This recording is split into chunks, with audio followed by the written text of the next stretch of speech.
Hello, everybody. Welcome to episode 102 of the Hideout, where we will be talking about Web3 gaming and the Metaverse. I think Twitter is acting weird on us today, I thought I had the mute button pressed and everybody was muted, but it looks like it activated the mic. So there we go. We're getting a couple more speakers on stage, and then we will get started. While we do, I'll tell you guys a little bit about myself. For those of you who don't know me, my name is Nick Frontera. I am one of the founders and the CEO of Apollo Entertainment, the company behind Satoshiverse. I've been in the space since 2017, but we've been building Satoshiverse since 2020. It started off as a blockchain-themed superhero IP and has evolved into our gaming universe, including our game Legions 2029, which is a fast-paced hack and slash game that is fully blockchain enabled and free to play. So what I'm going to do is I'm going to post a post to the top of the spaces. That's got all the information you need to know. We're doing a bunch of contests right now, which will be ending soon, likely at the very beginning of next year. We're going to send out an email next week, but we are going to be ending our first season and starting a new one, so that'll be very exciting. Check it out. If those of you who like God of War, we were inspired by God of War with the combat system, and then mixed in some roguelike elements and some progression on the blockchain. So I won't spend too long because we've got awesome speakers today that I want to make sure we have time to do introductions for. So that's what we'll do, but check it out if you haven't already. All the information is in the pinned tweet. All right, so what we're going to do is we will do some quick introductions of the projects. Tell us who you are, what you're building.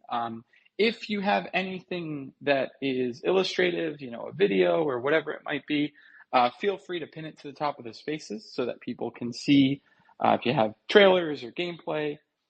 Just trying to get the last couple speakers on stage. But while we have it, why don't we start with Castle of Blackwater? Welcome to the spaces. Good to have you. Tell us a little bit. Yeah, thanks for the warm welcome. Can you guys hear me? Loud and clear. Loud and clear. Well, my name is Leroy. I am the community director of Castle of Blackwater. Castle of Blackwater is a 2D social deduction game. We've been building for approximately maybe 3 years right now.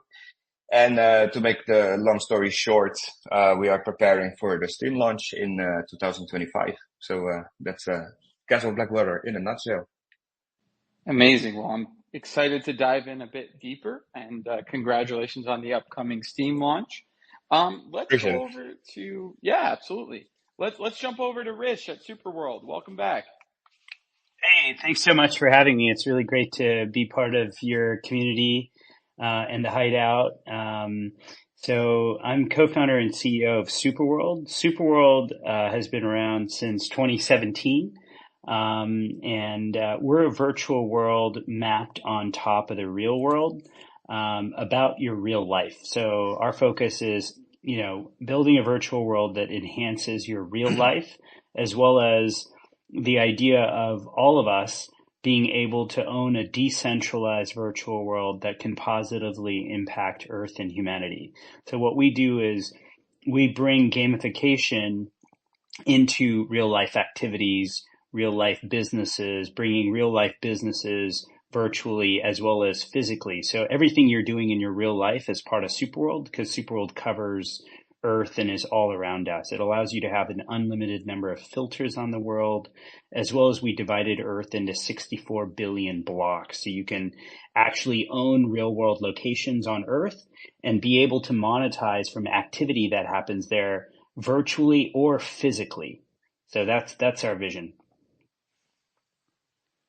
I love it, and definitely excited to dive a little bit deeper on AR. It's one of my favorite topics to talk about on the show, so I'm excited to get more into how NFTs, AR, and Superworld all converge. All right, so now let's go to our last project. I know we have a couple speakers here. Loot Legends, feel free, whoever wants to introduce, feel free, and everyone who's going to be speaking, please introduce yourselves. Cool. Yo, Richard here, from the Loot Legends team. So I am, well, more broadly speaking, from the High Chain and Hytopia team. I'm one of the engineers here. I'm assuming you can hear me, right? Yep, definitely. Sweet. Um, I'm here with Erod, again, one of the other members of the team. Yeah, I don't mind giving a quick intro. Loot Legends is a roguelike dungeon, game that we've got on the mobile app stores. I guess a little bit of background. High Chain is one of a layer 2 that really is trying to make gaming a lot more friendly for developers. And so we've built out all sorts of like developer friendly tools. We've got a lot of people like building games on top of the chain. And we've tried to make it as seamless integration as possible with blockchain technology. Loot Legends is one of the games that we've actually acquired. So it was a game, they spent millions, they built it. It never was really that successful. I think they only made sub 10 grand. And big issues, glaring issues on the product side. We've addressed those issues. We fixed that up. We've made a hell of a lot more money than they have, having relaunched that just about a month and a half ago. And yeah, it's a game on mobile. And we think one of the next, as far as the next iteration of, blockchain gaming goes, we think that, the experience just needs to be super abstracted. And that even though there are loads of benefits that can potentially come from blockchain technology, we just need to make that a lot smoother an experience. And so one of the ways that we've sought to implement that is with Loot Legends, and it seems to be working well so far. There's over 200 dungeons. You can customize your character. You can get all of these different cosmetics. You can fight all these different complex bosses. You can train up these pets to come and fight alongside you. There's this Clash of Clans style home system. There's enhancing your gears. There's like getting all this special gear, rare gear, leveling up your gear over time. There's these randomized kind of like attributes that you can also like get with things. Like there's just loads of weird and wonderful concept that you kind of see. There's guild systems, all this kind of stuff that you see in traditional gaming, but brought into the realm of like Web3. It's as far as AAA games go on mobile, it's really one of them. And so, there's definitely things that we've encountered, difficulties, bugs, things that we're trying to work through, but all in all, like it's really successful and doing really well. So definitely something to check out. Amazing. Well, I am definitely excited to dive in a bit deeper on all of the different potential for mobile and Web3 games. I think, that is where people live these days, on their mobile devices. So it's, if we're talking mass onboarding, that is the opportunity. And it's going to be great to see. I mean, we've seen so much with the Ton ecosystem, for example, and what they're doing, even with just clicker games, right? Very hyper casual games doing mass onboarding. So the potential is 100% there, and it's awesome that you guys were able to kind of repurpose something that didn't work, improve it, and make it into something successful. So definitely excited to dive in deeper. All right, Spencer, let's kick this show off. Sounds good. Thank you, Nick. What is going on, everyone? My name is Spencer Vogel. I am the Business Development Manager here with Satoshiverse and Apollo Entertainment. I'm excited to be here on the space with you guys. I'm going to be asking the questions, and then, just in general, giving a rundown of the format of the space and how everything's going to work. So first thing I'm going to do is pin a tweet to the top of the space. So you should see that the tweet that was just pinned, that says "We're live," with the picture of the Hideout. So we do a giveaway every week on the Hideout. And this week we are giving away 5 Satoshi crystals, which are one of the main in-game resources within the Satoshiverse and Legions 2029. Very important resource needed to upgrade your in-game avatars and items. So definitely something you want. In order to enter the giveaway, all you have to do is repost that tweet that says "We're live," letting your friends know that we're here on this space and we're having a good time. And then just stick around until the end of the space. And that's pretty much it. So good luck to everyone who enters, and make sure you give that post a repost. Moving on to the format. Basically, we're going to start out with a group question. I'll call on someone to start, and then feel free to just jump into discussion from there. No need to raise hands or anything like that. Then we're going to do some individual questions for each of you guys, and then if we have some time at the end, we'll get back into another group question. So without further ado, first group question, and maybe first one can go to Harish at Super World. So how do you think we can positively change the perspective on the Web3 gaming and metaverse space among mainstream consumers and media? Yeah, that's a great question. I think that the way that we think about it is, some of the perception around NFTs, was, I think, negatively affected due to the rapid rise and fall of value of NFTs, as well as, the potential lack of kind of real world utility or utility that was built or that was supposed to be built. So there was sometimes, potential promises made about utility or some benefits that really hadn't come true, or maybe potentially were never possible in the time that that was forecasted. And so there was a lot of, again, lack of trust around the NFT itself, and the NFT community, on a broader sense, kind of, I think, was affected by that due to, certain projects or certain NFTs that, either lost value or didn't actually come through. And I think that the way that we're going to change that is, one, this is a new opportunity in terms of this cycle to kind of take advantage of some of the benefits of AI and the use of that technology to enable a lot more rapid development on the technology side of products to be built that NFT communities can take advantage of to make NFTs provide more real world utility or functionality, and therefore have more durability in terms of price, as well as kind of making full on the promises that NFTs can provide to communities. So I think that utility is a big part of it. I think at Superworld, what we're really focused on is, providing users the ability to benefit from whatever they're doing in the real world. So what we do is, Superworld isn't a typical kind of metaverse experience. It's all about your real life. So it's whatever you're doing in your real life. And the way it works is, in our case, if I'm coming to your city, and I'm just giving you a use case of Superworld, and I ask you, hey, where should I go? Where should I stay?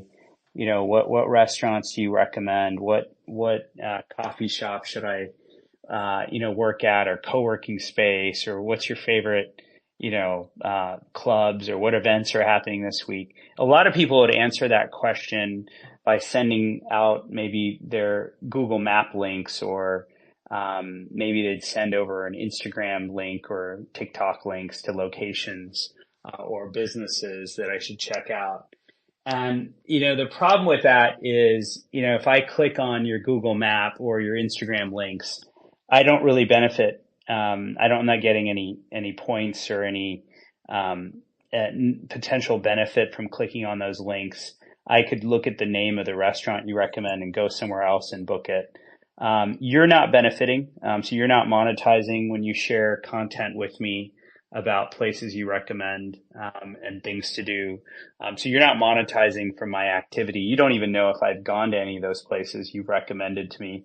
And then the restaurants, and the hotels, they don't even know that you're recommending them. So you're like an amazing customer. You're recommending them, and they don't have any idea of that. And so what we do at Superworld is we enable you to say, hey, just check out my world. And your world is basically like a map, like a Google map, In fact, we're built on Google and we're built on Mapbox, but we're decentralized. We're like a decentralized map. And so if you send me your world, I can go into that on a map or in real world locations because we cover Earth. And so all your interactions in the real world are part of Superworld. And so as I interact in your world, you're monetizing from my activity. And what we've done, back to the NFT question, is we've divided Earth into 64 billion blocks. Each block covers a city block. Each of those blocks is an NFT, right? And so my interactions in the real world with real world businesses enable those digital assets to monetize and to enable those owners of those digital assets to monetize from my activity in your world in a real business. So, if I go into your world and I book a hotel, you make money because I booked the hotel in your world. The restaurant will give you bonuses as well. Obviously the restaurant or the hotel makes money. I make money because I'm able to get points when I interact in your world. And then the owner of the NFT, the location, also benefits from my interactions in your world because that owner benefits from all real world action. So again, back to the question and my answer, I think it's really figuring out how to provide utility and make that enduring utility. And that will really sway the opinion of utilizing this technology instead of thinking of it as a trend, but really a core technology of Web3. And NFTs are very much that.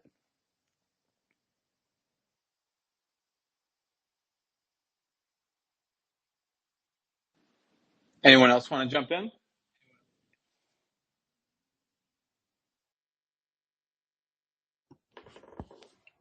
One thing probably worth saying is that NFTs, blockchain technology, it's a means to an end. So it's not the end in and of itself, it's a means. And I guess the reason that's important is because when we try and, it's like almost saying databases are new things. Let's put the database at the forefront and let's sell people the database. Or actually, like, you want to sell people what you can do with the database, right? And so I think, where I think it's Rich from Superworld makes some good points is essentially there's going to be some benefits of NFTs, things that you cannot do with current, with current assets, at least not in a really transparent way and an easily manageable way and in an interoperable way.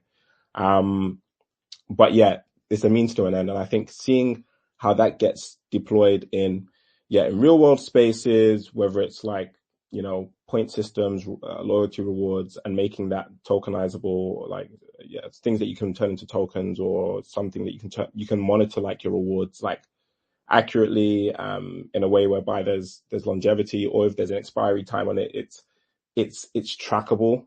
They can't just like remove that on you at any point in the future suddenly, or you can even trade it for other rewards in other spheres, like that kind of stuff. I think that's super useful. Also useful for things like targeting. So from a marketing perspective, so let's say you want to market to people at Starbucks, you can scan the chain, look at the contract, see people who are essentially building up loyalty at Starbucks and be like, I want to sell them coffee. And so I want to give them free coffee at my shop, right? It's a vampire attack just in the real world. We see it happen with like decentralized exchanges. We see it happen with like L2s, but actually it's something you can use to grow businesses. And then also like more, I guess, in line with what we're doing, but like even on the, on the gaming front, there's a lot of systems that have existed or that have not existed. So for example, black markets, when you finish or you do well at a game and you want to sell off your stuff in the long run, what usually happens is there ends up being one dodgy transaction via Western Union or something like that. It takes multiple days, and is dependent upon trust between two parties. Whereas actually what would be much more useful is if there was just some sort of system that allowed people to buy in or sell their goods or even their accounts at any point in the future for something that essentially contains monetary value.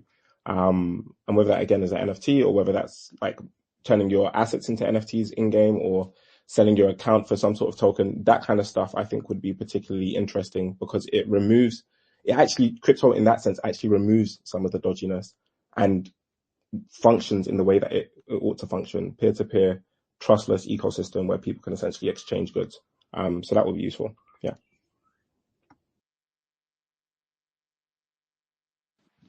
Yeah, I think, I agree with the points already made. For me, it's kind of, to sum it up, it's focusing on the value prop of NFTs as a technology, the various ones, rather than the NFT itself. So I think that was very well put. I mean, we've kind of gotten away from that, and I think that during the bull market in 2021, when no one had heard of NFTs, that we needed a buzzword and people used NFTs and it became a thing and the media didn't understand it. And, you know, some of these narratives were created. And I think part of the problem, as Rish was saying, was that the value of, or the perceived value of, some of these assets were greatly disproportionate from the actual value proposition that they were leading with, right? If it was a membership, that membership may be selling for $50,000, but it got you access to a couple of additional NFT collections and some parties, right? And I think that if you backed up and said, hey, would I pay X for those things of value that are being provided, I think it would have looked a lot different than what people, kind of, for whatever reasons, there were lots of reasons, they indulged that narrative, right? And people made a lot of money, people lost a lot of money. And that was kind of the NFT space at the end of 2021 and kind of going into it. And that, I think, created a bad taste in a lot of people's mouths. I think that we saw and we have seen both intentional deceit, from founders in the space and very little accountability. And I think some degree of kind of unintentional, or maybe it's not unintentional, but, just moving on. I mean, we saw one of the biggest projects in the space, this week announced that they're shutting down. And that, I think is something that a lot of people who were insiders in the space, or maybe founders in the space, they may not have had inside information, but you kind of saw it coming, that this was while weather is good, the big players want to come in and buy up companies. But then when things don't go as well, that's just a business unit that gets dissolved. Talking about Artifact, I used to be a big fan about what they were doing. That was something that I was very much looking forward to what they would build. So I was, pretty disappointed myself to see that they were shutting down and operations. And if you haven't heard about that, check it out. It's all over crypto Twitter. But I guess, we need to stop doing things like that if we want to change the narrative. I agree from like what do we need to do as an industry to build in a more responsible way. The problem is that the narratives are always going to be there. I mean, we're seeing, I think, meme coins make a big run right now. And I don't know. I think meme coins are even worse than the PFP narrative that we saw, emerge in the last cycle. And it's just repeating the same trends, right? And so if we don't start to really just focus on the value props, the utility, like everyone said, I think, unfortunately, we're not going to change that narrative. And, crypto will kind of continue to exist as its little niche. And, we at least NFTs, we won't be able to push that forward. You're seeing real use cases of blockchain in other areas like DePIN, where you're seeing it as a potential, use case for the powering of distributed compute. There are uses of blockchain that are very real, and companies that are raising tons of money focused on value propositions. I think we can do the same thing in the gaming space. I think we could do the same thing in the metaverse space, but it takes, things like what Rish is talking about with, actually creating sustainable business models that can support value, that are backed by real world transactions, or,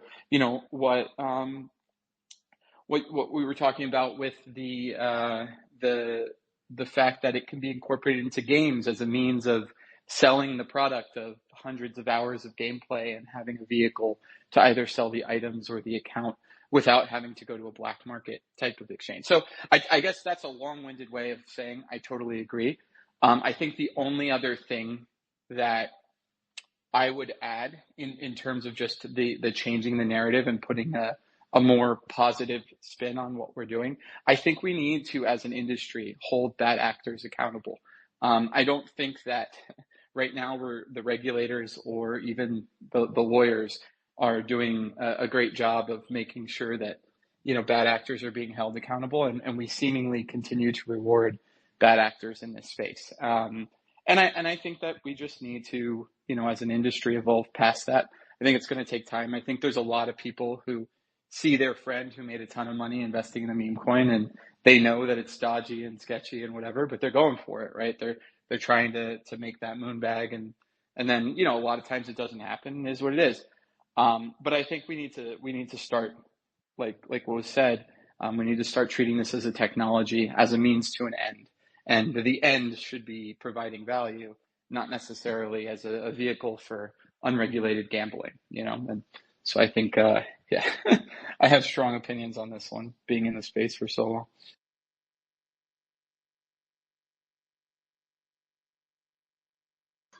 People love gambling, though. They do, and it's kind of that double-edged sword, right? There are casinos that are maybe no better than some of these meme coin projects, and I think that as long as there's an accountability layer, like for example, Decentral Games, was a pioneer in this space in terms of building regulated casino in Metaverse games, and they're huge, and now they're kind of making a resurgence, like really, really cool stuff. I mean, I definitely think that responsible gambling on the blockchain is going to be something that takes off. I hate to see it on, pump.fun, where it's, rug pull after rug pull, and just, someone makes a stream and a bunch of people lose a lot of money that, they might not have to lose. So yeah, it's tough. I'm also not one to tell people how to invest their money. So it is what it is. But I think as a space, when we have the opportunity to take the stage and give our thoughts, I think we have to kind of keep reiterating that message to effectuate change, that, there are real valuable uses of this technology. Some of them just don't get enough light, and oftentimes the ones that do get a lot of light aren't the best ones for us to be focusing on as an industry. But yeah, totally agree. I mean, I can't wait to see, for example, crypto esports betting. I think that's going to be a huge thing in the gaming industry, and kind of more seamless ways of betting on esports. I think that's going to be awesome.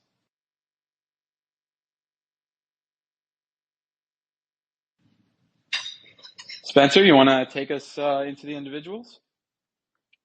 Yes, let's do it.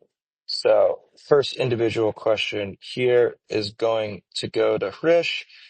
So how is AR transforming the way NFTs are created, displayed, or interacted with in the real world? Yeah, I think, the reason I'm very excited, in AR and in general is that I think that the ability for us to bring the technology of an NFT to a real world environment,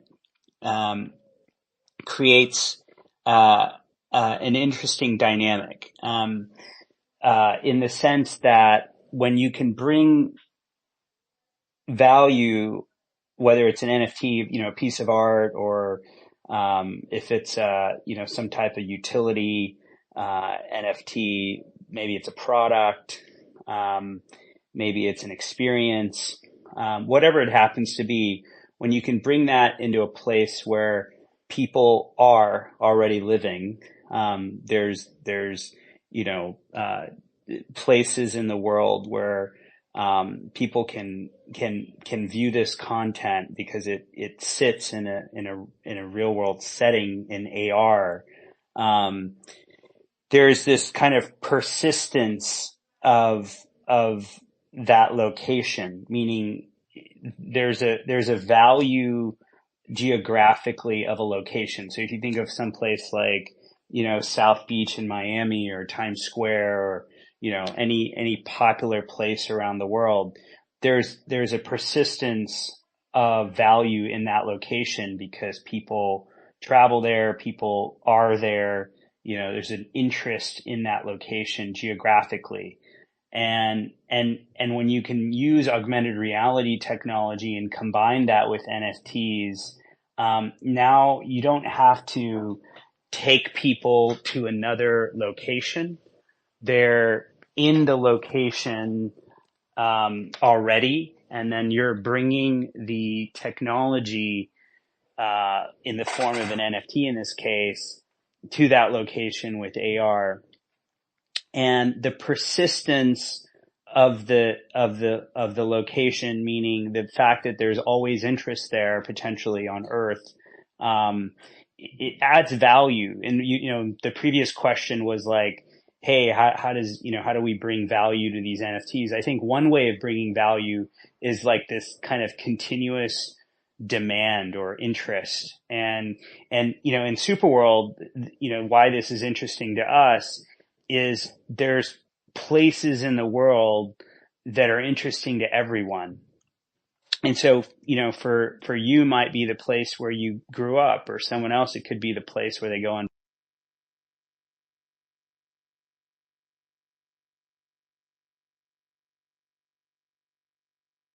I think that those locations add value to the NFT by their association. So AR is kind of an interesting way for users to visualize things in a location, but the location provides context and value to the NFT as well by that location. And that's if you're kind of placing the NFT in a location in AR and it's persistently placed there. Now, if you're just allowing someone to just visualize an NFT in AR at any location, that's also really interesting. That could be something that, like a wearable, like shoes or clothing that you can see on your body regardless of where you are, or see on someone else's body. Again, the AR adds value because you're able to see it on your feet. And, you want to see something, you want to try something on.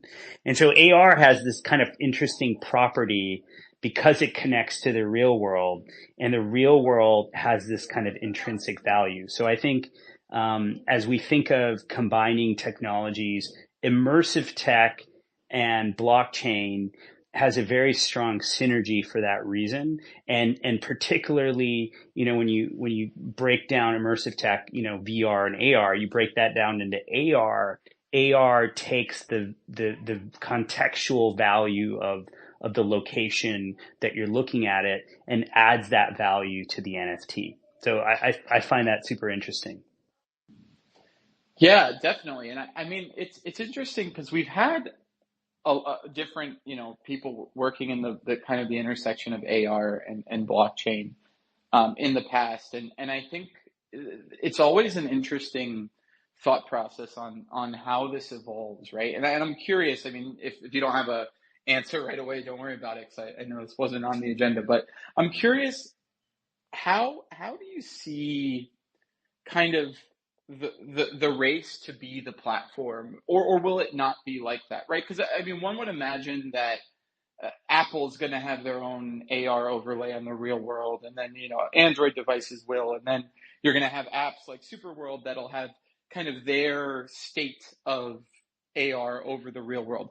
How do you see kind of the ownership models kind of syncing with the fact that it's very likely that there are going to be many dominant AR platforms? Is it more of like a website model where your platform is going to provide a specific thing? Superworld will do a certain thing, and that's what it's going to specialize in. And because it does that thing very well, there's value in people that are going to use Superworld. Because I mean, one would think that, maybe the defaults are going to be whatever's on your iPhone, right? Whatever's on your headset that you're walking around with, and whatever the big company adopts. But how do you continue to drive? Do you see it as, you're going to have thousands of apps like yours, all that do a certain thing? Or do you think it's kind of a race to be the one or the two or the three that either becomes very persistent or gets acquired by one of the big players, and then integrated into, the iOS default or the Android default. Does that make sense? Do you understand what I'm asking? Yeah. I definitely do. I think that, I think it's going to be all of the above. So, if you look at kind of the current app ecosystem for, a variety of different kind of niches, whether you're talking about games or you're talking about tools, you're talking about, kind of productivity applications. You have, dominant applications that may or may not be produced by the biggest tech companies in the world that have an opportunity to become very big. Slack's a good example on the productivity side or utility workplace side of that. You would think, oh, hey, why didn't Google or Apple just create Slack? How can a company like Slack, come in out of nowhere and suddenly just own that market or become a big dominant player in that market?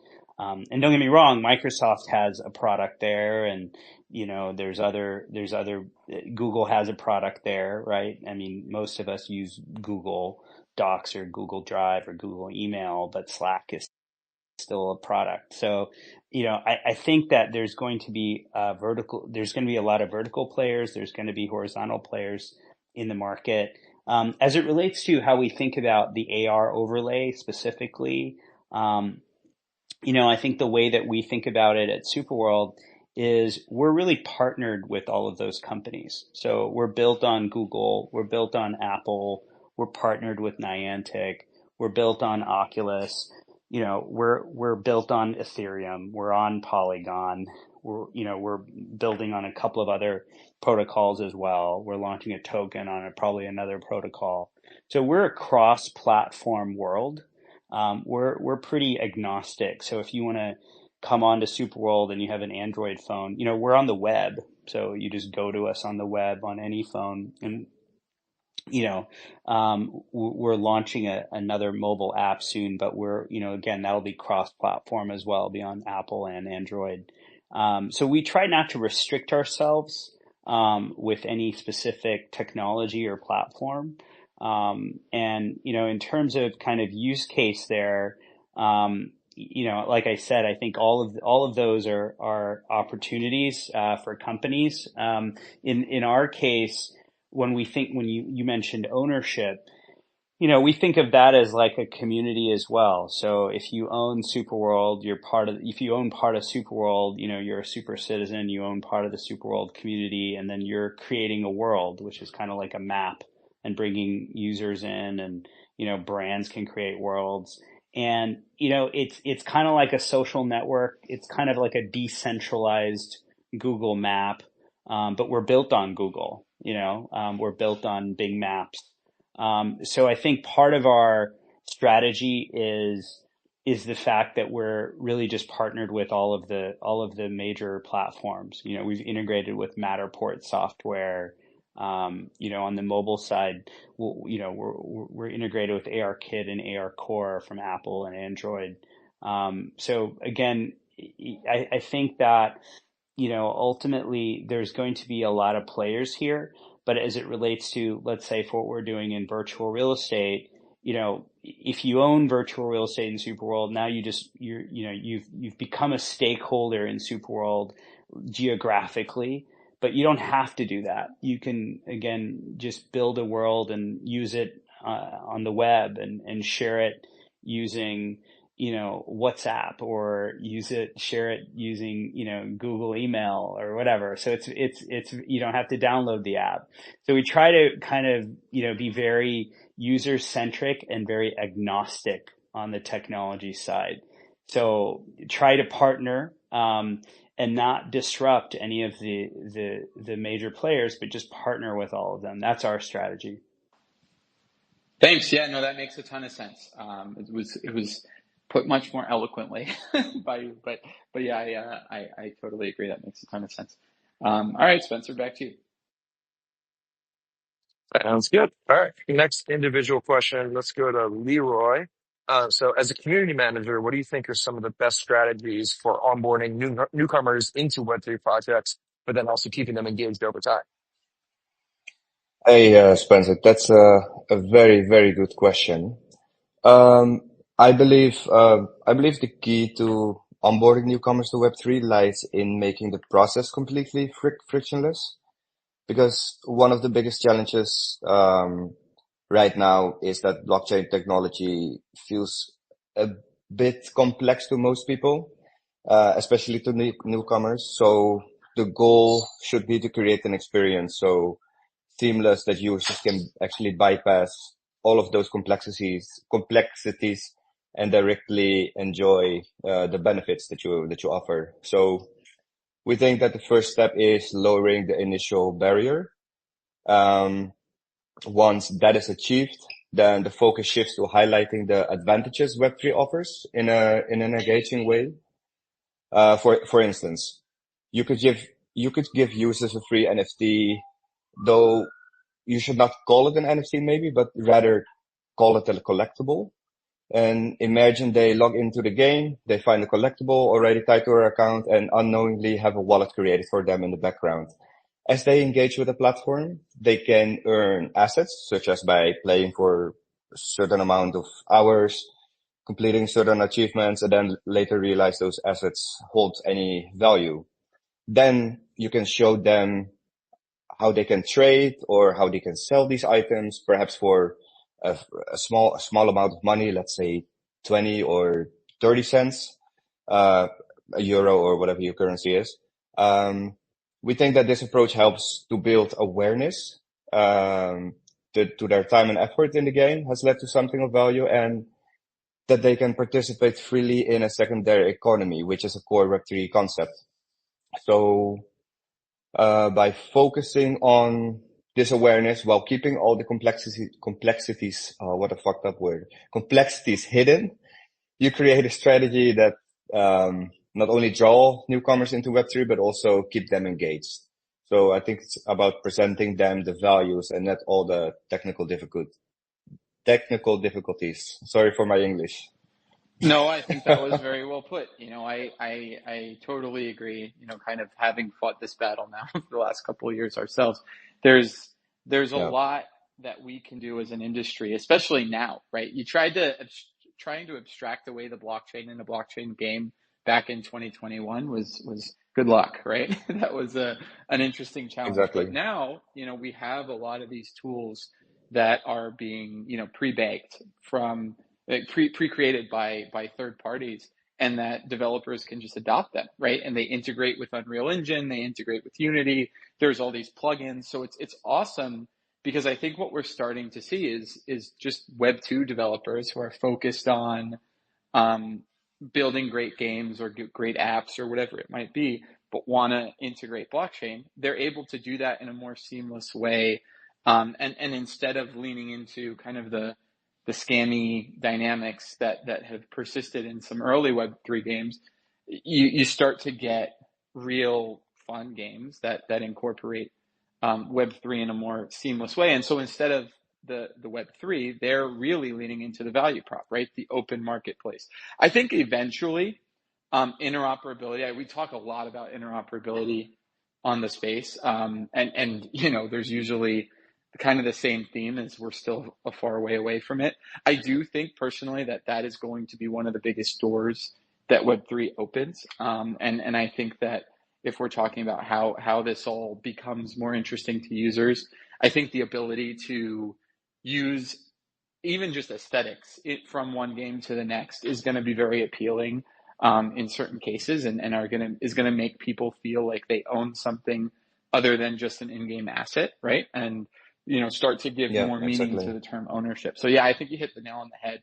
I think it's all about conveying the ownership value proposition without needing to educate the user on all the aspects of blockchain technology, whether that's building the wallet for them or allowing them to onboard later. I mean, I've seen it done successfully different ways, but it's great that we Yes. have those tools now, I think, is the main point. Yeah, it's also just really focus on on your core game, and later on, like what we are trying to do right now is by by focusing having the launch on Steam, which is merely like only Web2 player base. We know that Steam hates NFTs, hates Web3. It's usually the community that really despise it. It's not like widely accepted yet, and we really need that mass adaptation from those Web2 players. So that's why it's so important how we onboard those players. Like, we should not throw this shit in their faces, but we should take their hand, guide them through the whole process, and then in the end, give them the option, like show them how it's done, and, hold their hand and then tell them, that they have the option in order, to step in that secondary market.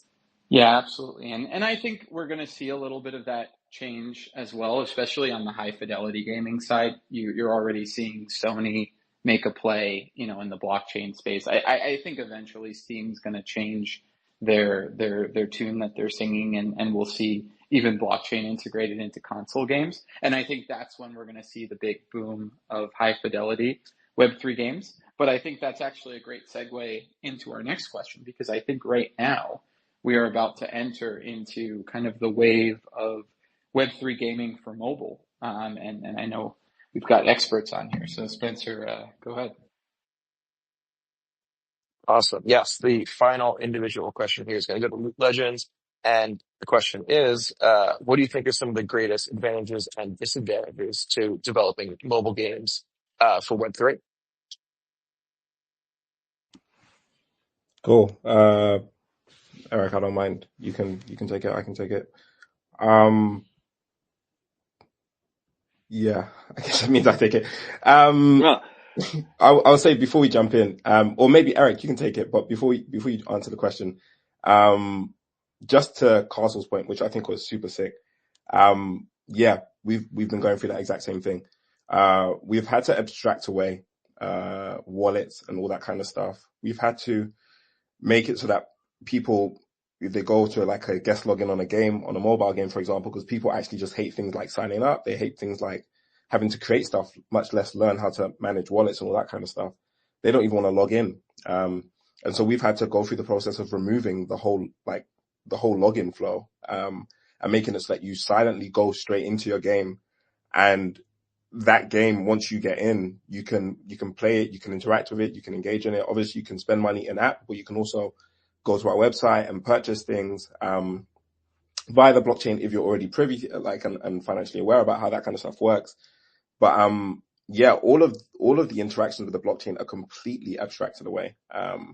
They are not things that users interact with, or ever really have to interact with in some sense. And yet they're earning things that are technically valuable and that they can at some point down the line sell or change or, trade or exchange on some sort of public kind of facing marketplace. And that's the goal. And I think abstraction is super key. Initially, like you said, I've been in the space since 2016. Back in the day, to mention, abstract this away, or, even anything that's even slightly centralized, or you have, or whatever, like, that's a big problem. But I think more and more we're seeing that actually that's not the biggest driver. Like, the benefits of the technology are some of the things around transparency and around like potentially interoperability down the line. But like you said, we actually need more good games before interoperability becomes a big benefit. But yeah, all of that kind of stuff down the line. But right now we need to be abstracting away all the complexities. And then people will be able to really engage and have fun and enjoy the benefits of blockchain technology. But as for the difficulties of mobile, I'll let Eric talk to that. And I guess you can speak to some of the distribution plans that we've got, I guess. Yeah, well, as far as challenges go, I think they're worth pushing through. But the big one is just App Store regulation. Because we live in this gray area, I mentioned before, people love gambling. And it's true, right? This space is mainly, unfortunately, comprised of a lot of people that are hoping to put X amount of dollars in and get X, more amount of dollars back from their activities and what they're doing with the game. And I don't think that's the right way to approach building games. I don't think that's the right way to approach the space. But as far as an Apple or a Google is concerned, when they're and this is, learnings we have from working on Hytopia with Microsoft, a large corporation that, pulled the rug on us when we were working with them on trying to understand this technology. The same thing is true with Apple and Google when you're building mobile games. They just don't understand what we're trying to do, what other people building mobile games in this space are trying to do. And that leads to a lot of challenges that you have to consider from a UX perspective on how you're combating things like denominating the trade of in those in-game items in a game token, right? And so those are some of the, at least that's one of the big challenges. But the market size is worth it. There's over 2 billion, almost 3 billion mobile gamers. You ask your parents if they're playing games on their phone, and they are, right? You look at your kids or people in the younger demographics, they're playing games on their iPads, on their phones. People driving are playing games on their phones. Not that that's safe, but the portability, the accessibility to a huge audience, I think is worth overcoming those challenges. And when you have a game like Loot Legends, which is your classic looter, dungeon crawler, and as Rich mentioned before, has the opportunity, if it weren't enabled by blockchain, for those black markets to pop up, I think it's a really solid recipe for a Web3 enabled RPG experience. And that's what I think we're delivering with Loot Legends in that mobile format that can reach that huge audience of players without consideration for hardware specs is the, like you may have or limited by when you're talking about those high fidelity games. And so I think mobile as a platform, at least for HighChain, is a great first starting point for us to experiment on. And really excited to see where that future kind of takes us. But yeah, I think those are some of my thoughts on mobile. I think I was going to say, there's probably one more thing worth adding. Like, as far as product market fit goes, like, we have to iterate a hell of a lot to get to like good product market fit, right? Like, nothing's perfect. I think one of the big issues right now is that within blockchain technology, the blockchain technology is the blocker. Like, that stops people from liking the game, because you end up having to, incorporate all this crap and throw it in people's faces. That's just not abstracted away, and that's really difficult to follow. But then even once you've like got rid of that, then you get the standard typical questions that any kind of indie dev or any kind of Web2 company faces, which is, how do I actually build a product that people love?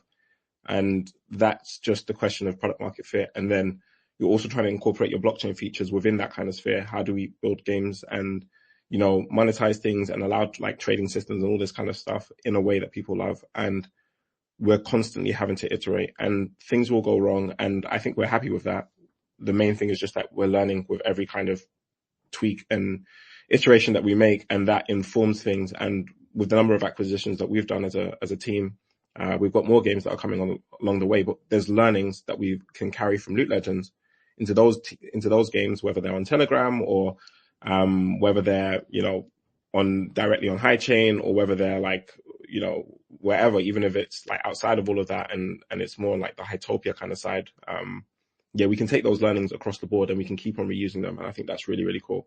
Some of that's mobile, some of that's not mobile, but it's all just trying to iterate quickly to develop product market fit and figure out what is it that gamers actually love and what is it that developers want when building new games as well on top of chains.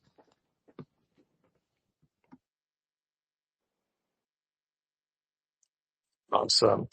Appreciate your response on that one. And I want to use this time now, just because we're coming up to the end of the space, to announce our winner of our giveaway. So the winner this week of 5 Satoshi's Crystals is the Wizard 007, or at the Wizard 007 _. Congratulations.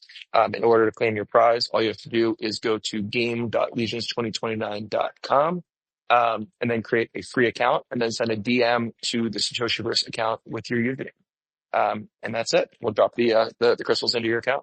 So congratulations once again, and then I'll pass it back to Nick to close us out.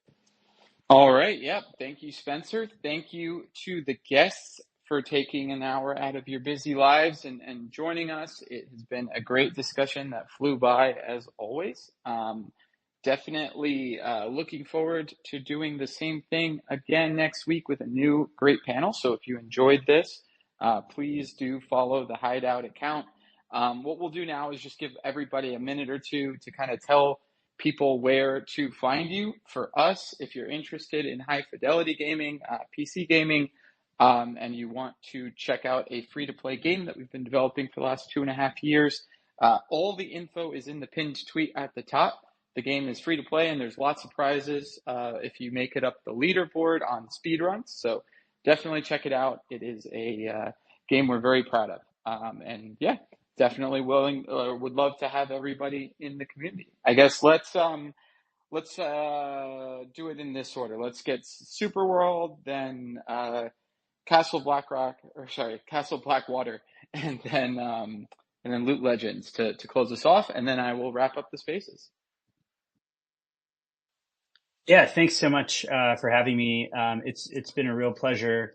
Just as a closing, we're really excited about what's happening in the space overall, and as more institutions get in, it's making the space a lot more interesting because the mainstream is coming in. So we're very excited about what we're building in terms of building in real world utility.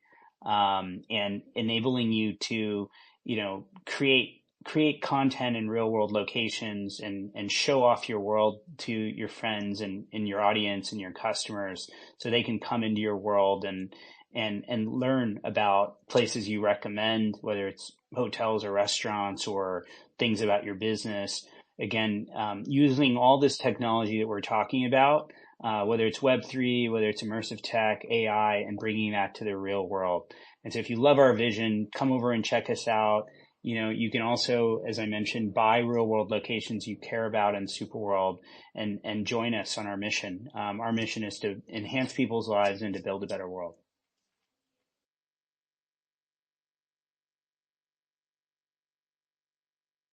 All right, Castle Blackwater. Yeah, thanks a lot for inviting me on this space and hearing all the insights of everyone. This is always appreciated, and it's always nice to learn from each other in this way. If you guys love social deduction games, social games, if you love to stab your friends in the back, if you love to play with friends, then Castle of Blackwater is the game for you. We currently have a Beam Advent Calendar week where you can win some sweet cosmetics. Currently, we are still in development, but we are releasing our new build next week on Steam, are in a playtesting environment, which is a very exciting new milestone. And with that, we are also preparing for the Steam launch. We're going to be on Steam Next Fest in February, which is also going to be very exciting. So we hope that you guys join our Discord, talk with us, come play with us, and just have a lot of fun together and achieve this next milestone. Thanks a lot for having me.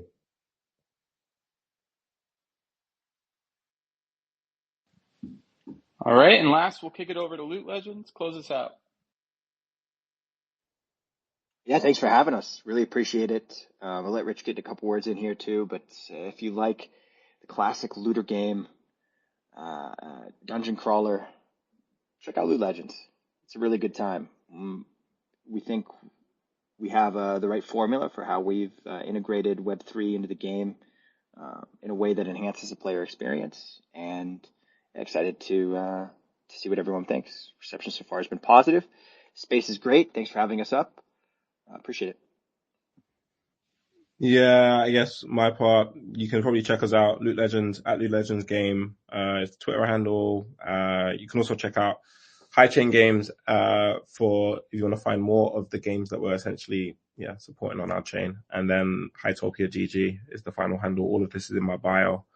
Hytopia GG is, I guess, the flagship product of the chain as it stands. And we've currently just opened that up. We've essentially rebuilt something similar, but better than the Minecraft engine internally, and that is now open for developers to start building on top of. And so that's been really interesting. We've got an alpha SDK available, so yeah, definitely check it out across the board. All right. Sounds great. Thanks. And we will see you all next week. Thank you, everybody. Take care, guys. Thanks. Take care. Thank you, guys. Thanks.